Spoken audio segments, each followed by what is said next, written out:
Good morning. Let's have a pink robe pergola parlay. Say that 5 times fast. Your tongue will be flying around like a piece of straw in the wind. Just going crazy, ain't going nowhere. Anyhow, one thing I was noticing this morning while I was having coffee on the front porch, watching the Isle of Oaks that we have down our driveway, a lot of the warblers were coming in and getting it from the suet cakes. Man, I can't talk. Anyhow, that made me have a brilliant brain flash. I haven't heard a lot of people talking about how you pay attention to the birds and their activities, and that is helpful as a homesteader to sort of predict how weather's going to be changing and what you need to be getting prepared for. Now, everywhere I've lived, I've always paid attention to the birds, known what birds were in that area. It probably comes from being raised by a bird lover. My mom had a lot of books about birds, and I inherited some of those. And being an Aquarius, I have an affinity. So, having all that said, here we have the warblers. They stay here all year round. That's the important thing. Migratory birds need to be cared for, yeah. You need to put all the things out that they need. So that helps them get through the winter. But what are the birds that are in that area where you live, and what are their activities like?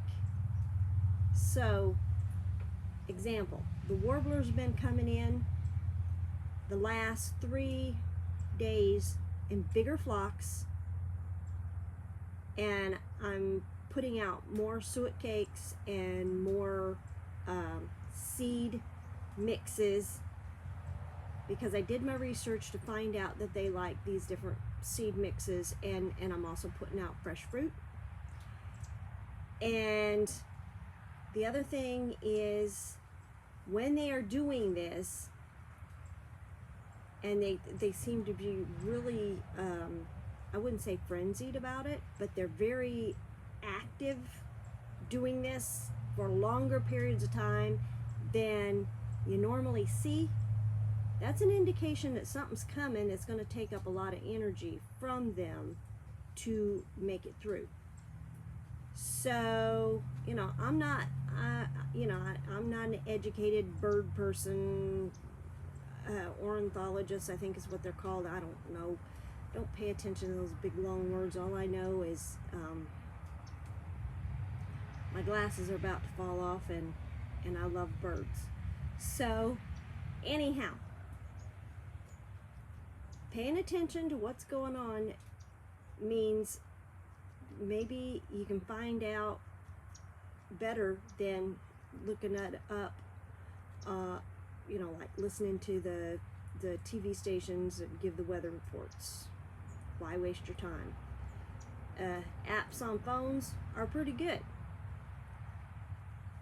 Now, for us, both of those are kind of tricky, because we're out here away from a lot of towns, little ones here and there, but they're not big enough to have TV stations and all that. Now, there's one close to us that does report to one of the apps, but it's lower elevation than we are.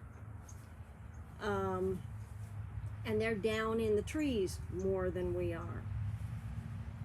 So there's just a lot of different things that you have to take into consideration. So find out what your local bird population is, what kind of habitat do those birds like to have, and provide some of that on your property, up maybe a little closer to the house, not so close that they're going to be uncomfortable. Now, with warblers, I don't have to bother with that. They'll come right on up close.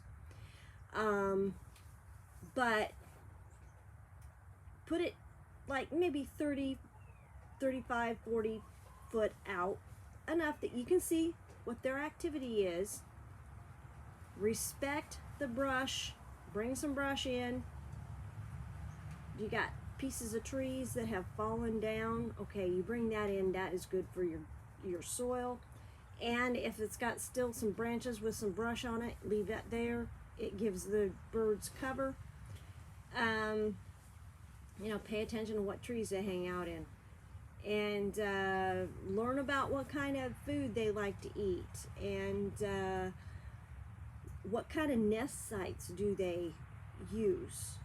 And then respect those areas that have those sort of nest sites. And then you'll be learning, you know, you're being responsible and you're learning about the birds, and you're also going to be rewarded by the birds telling you when there's going to be bad weather coming. It's going to be real hot. They're going to be looking for water. Going to be cold. They're going to be looking for protein food, and that's mealy worms, crickets, hard-boiled eggs, birdseed mixes, peanut butter. I'm sure the things I'm saying are probably not the greatest, but they're what I have, so there's what I use, and I looked it up, and these birds will eat that. Plus, this is the same kind of stuff I give to my chickens too sometimes. And I've seen the warblers go right into the chicken run, and I have the dish out there for the food and stuff that they'll make up the special mixes. They'll go right in there and be eating it. So this is all stuff you can learn. You can help yourself with your homestead, even if you're not on a homestead, just on a lot out somewhere, or even in town. Learn about the birds. Do something nice for the birds.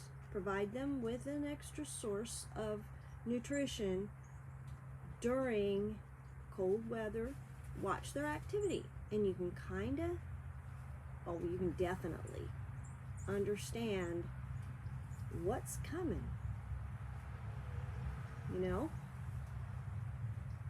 nature is always going to take care of itself, and we can give it a hand, and in return it helps our homesteads.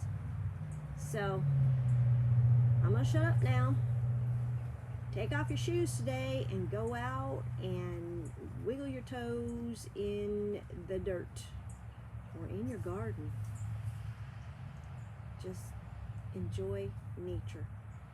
Unless it's cold, then you can just look at crazy old ladies in pink robes with their silly channels about homesteading, and they don't know a darn thing about what they're doing, but they're trying. So, see you on the next one.